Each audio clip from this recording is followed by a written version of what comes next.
Hi guys, thanks for attending yesterday's prelim IR meeting with the Palo Alto Planning Department. I especially appreciate the fact that you jumped on the phone with me immediately afterwards to talk about their feedback so we can move forward quickly. And I'm ready to present to you now the slightly modified design that I think will satisfy the subjective design comments that we received yesterday. Like we discussed, the entire house has shifted back on the property about 2 feet, and if you zoom in here on the central floor plan, you can see I've added a few more key dimensions that came up during yesterday's meeting. So we can see here that your neighbor on the right is about 34 feet setback from the property line, and we're proposing just about a 36-foot wall line, 36-foot dimension for the wall line, although we are only proposing about a 27-foot dimension to the porch columns to the property line. And interestingly enough, if we zoom in here, we can see the outline in a very faint orange dashed line. That represents the existing footprint of the house. So you can see the walls are shifting back. The porch columns do come just behind the existing wall line. And I'll be sure to add a few more key dimensions like this on the demo plan to show the extent of where the existing footprint is on the house, just to show that we're really proposing a porch line now at that existing wall line. But our first floor line does scoot back quite significantly. So again, we're proposing a 27-foot setback to the porch columns, and we've got a just about a 33-foot setback to this wall here, and your neighbor to the left has a setback of only 30 foot. So we are set back a further 2 feet from this wall, and about 2 feet on this side too. Which makes sense, right? Because we were previously trying to align to those walls, and now we've shifted back 2 feet. And if we look at the rear part of the lot, like I said, we had 42.5 feet. Now we're at 40.5 feet from the rear property line to the opening down to the steps for the below-grade patio. But I think it's a fairly open lot. Now let's take a look at the second floor plan, because this is where some additional changes were proposed. Before, we had this front right bedroom just about aligned with the front left bedroom. Now I'm proposing that we have pushed that back about 3 feet. So I still have a 1-foot jut out, because I like having that for the change in materials.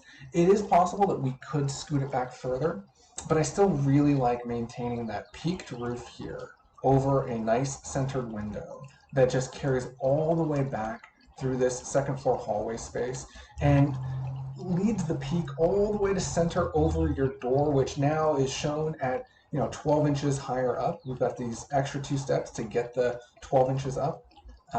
This is a split level second floor. And I just really want to maintain that vaulted peak here.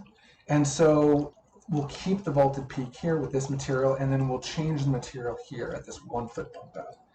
So one of the other changes that I had to make for the floor plan in order to accommodate shifting the entire plan back 2 feet was flipping this bathroom to allow the 3-story laundry chute, or a 2.5-story laundry chute really, to maintain continuity through the plans.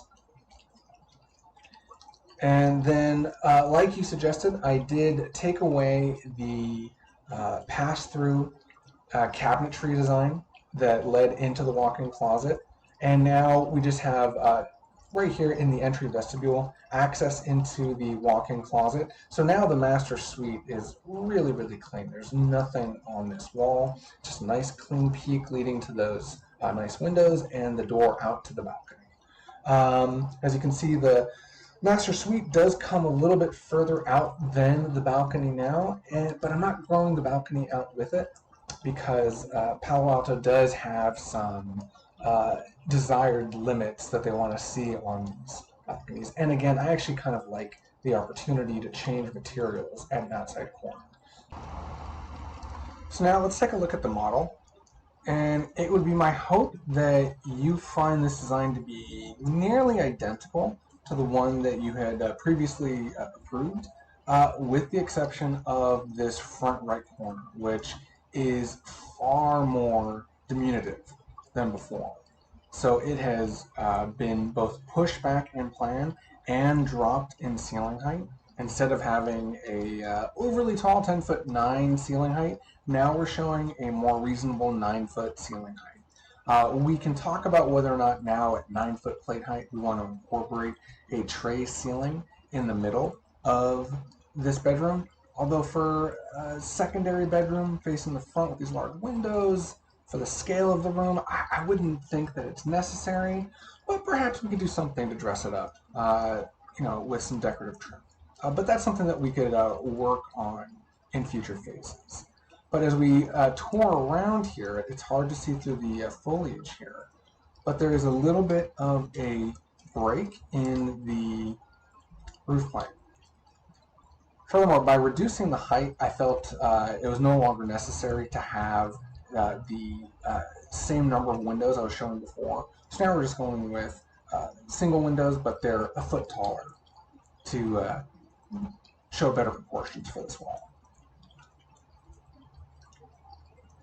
Although that said, I wonder if we went 6 inches.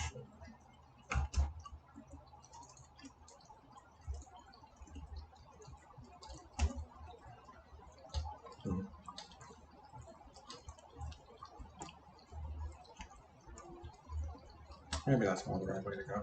Let's go this way. We'll go with this proportion does feel a little bit nicer around the curve, or around the turn of the window. And so long as this is 3'6" perfect, that'll meet egress requirements.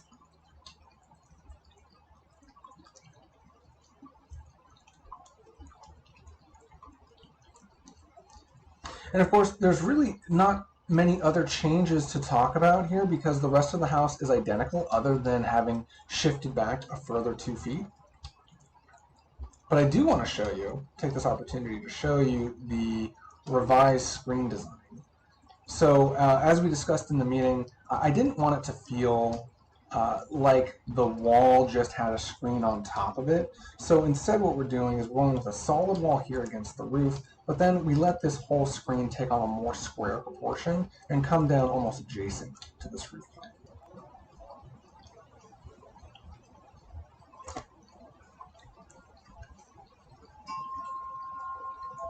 And still from the backyard, we have a substantial rear yard, 2 feet shallower than before. So instead of 42.5 feet, now it's 40.5 feet. I still think that is quite reasonable. More is always better, of course, but 40 feet, I would love that. It's twice as deep as my own personal backyard. So guys, I hope you're really happy with this modification. If you wanted to add a foot of height back to the roof here for the second bedroom, perhaps that could be okay, but I do think this is okay. And we'll fly through the planning department approvals process. So I look forward to hearing your feedback and making any last minute changes before going through and finalizing the more formal IR submittal. Thank you guys so much.